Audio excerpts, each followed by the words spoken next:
Assalomu alaykum. Men Sharof Rashidov nomidagi Samarqand davlat universiteti Urgut filiali 4-bosqich talabasi Abdurahmonova Nargizaman. Bugun sizlar bilan milliy tarbiyaning o'ziga xosligi va tarbiyaning umumiy metodlari mavzusini ko'rib o'tamiz. Rejalar, tarbiya metodlari haqida tushuncha. Tarbiya metodlari tasnifi, ijtimoiy ongni shakllantirish metodlari, faoliyatni tashkil etish va ijtimoiy xulq-atvor metodlarini shakllantirish. Tarbiya metodi, yunoncha metodos yo'l. Tarbiya maqsadga erishishning yo'li, tarbiyalanuvchining ongi, irodasi, tuyg'ulari va xulqiga ta'sir etish usullari. Tarbiyaning mazmuni shaxsning shakllanishiga qo'yiluvchi ijtimoiy talablar mohiyatidan iborat. Yosh xususiyatlari muayyan bir yosh davrida xos bo'lgan anatomik, fiziologik, jismoniy va psixologik xususiyatlardir.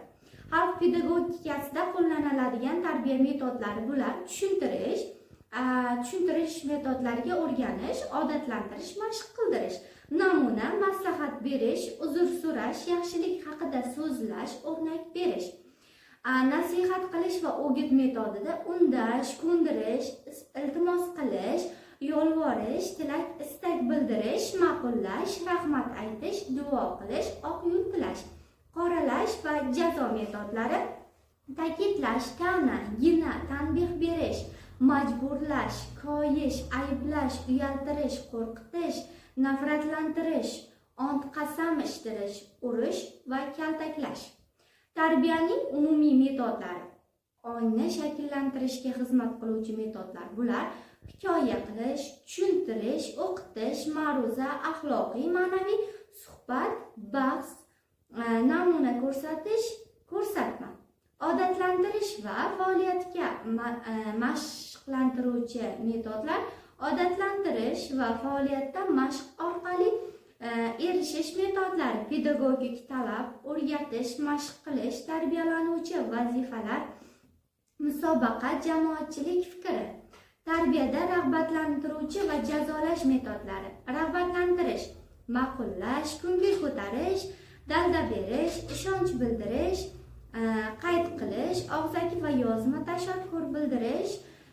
Jazolash metodlari esa tanbeh berish, koyish, uyaltirish va boshqalar o'z ichiga oladi. Tushuntirish, o'quv materiali mazmunini isbot, tahlil, umumlashma, taqqoslashma asosida bayon qilish. Suhbat, savol va javob shaklida dialogik ta'lim metodi hisoblanadi. Suhbat quyidagi mavzularga uyushtirish mumkin. Etik mavzular: ijtimoiy, ma'naviy, axloqiy me'yorlar, jamiyatda ustuvor o'rin tutuvchi ijtimoiy munosabatlar, jamoa orasida o'zini tutish qoidalari va boshqalar. Estetik mavzular: tabiat go'zalligi, shaxslar aro munosabatlar, inson go'zalligi. Siyosiy mavzular: davlatning ichki va tashqi siyosati, dunyo voqealari, xalqaro munosabatlar va boshqalarni kiritishimiz mumkin. Ta'lim va bilishga doir mavzular: koinot, hayvonot, o'simliklar dunyosi, elektrika va shu kabi mavzular kiritishimiz mumkin. Hikoya: o'qituvchi tomonidan mavzuga oid dalil, hodisa va voqealarning yaxlit yoki qismlarga bo'lib, tasviriy vositalar yordamida obrazli tasvirlashga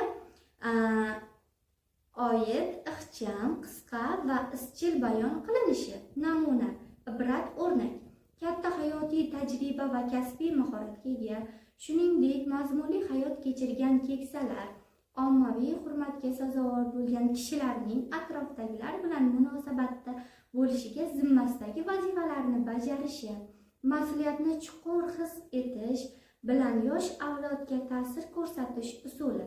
Ma'ruza: hayotiy misollar bilan badiiy asarlar g'oyalari asosida axloqiy mavzularda og'zaki bayon qilish shakli.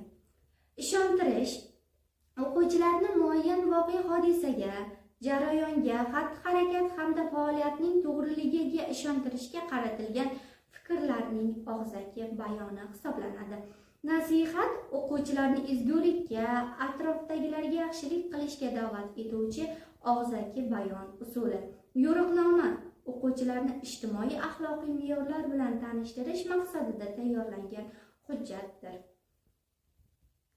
Munozara Munozara tarbiyalanuvchilarga hissiy og'zaki ta'sir ko'rsatish asosida ularda ma'naviy axloqiy sifatlarni shakllantirishga yo'naltirilgan bahs munozara usuli bo'lib, siyosiy, iqtisodiy, ma'naviy, estetik va huquqiy mavzular, did haqida bahs, mashhur bo'lish yo'llari, biz ma'naviyatli kishilarmizmi va hokazoda o'tkaziladi.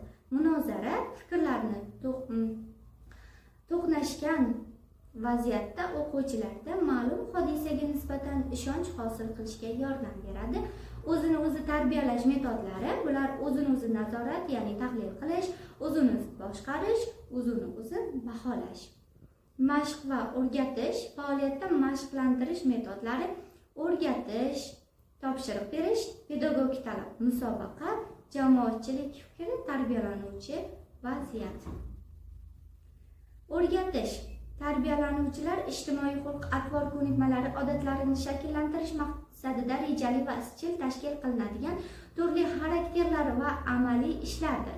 Pedagogik talab: turli xatti-harakatlarni bajarish hamda faoliyatda ishtirok etish jarayonida o'quvchi tomonidan amal qilinishi zarur bo'lgan ijtimoiy xulq-atvor me'yorlari. Pedagogik talab tarbiyaning eng muhim usuli hisoblanadi.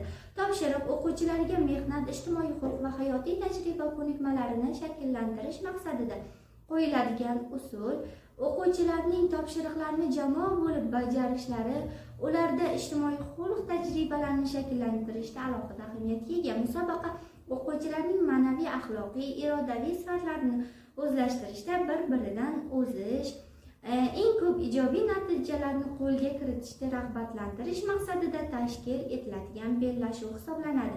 Rag'batlantirish tarbiyalanuvchining xatti-harakati va faoliyatiga ijobiy baho berish asosida uning ishonch bildirish, ko'nglini ko'tarish va uni qo'llab-quvvatlash usuli hisoblanadi. Rag'batlantirish turlari: o'qituvchining zimmasiga mas'uliyatli vazifa yuklash. O'quvchining zimmasiga mas'uliyatli vazifa yuklash, esdalik sovg'asi berish, badiiy kitob va o'quv qurollari, maxsus stipendiyalar tayinlash, qo'llab-quvvatlash, safda birinchi o'rinda turishi, maqtash, ota-onalar hamda o'quvchilar jamoasi oldida maqtov yorlig'i bilan taqdirlash, fotosuratlarni hurmat taxtasiga qo'yish, jamoa nomidan minnatdorchilik bildirish, musobaqalarda bayroqdor bo'lishi, maktab devoriy gazetasi yoki radiosi orqali uning nomini qayd etish.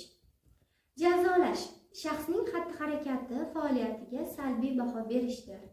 Jazolash metodlari: tanbeh berish, uyaltirish, ogohlantirish, hayfsan berish. Bu jazolash turlari hisoblanadi. E'tiboringiz uchun rahmat.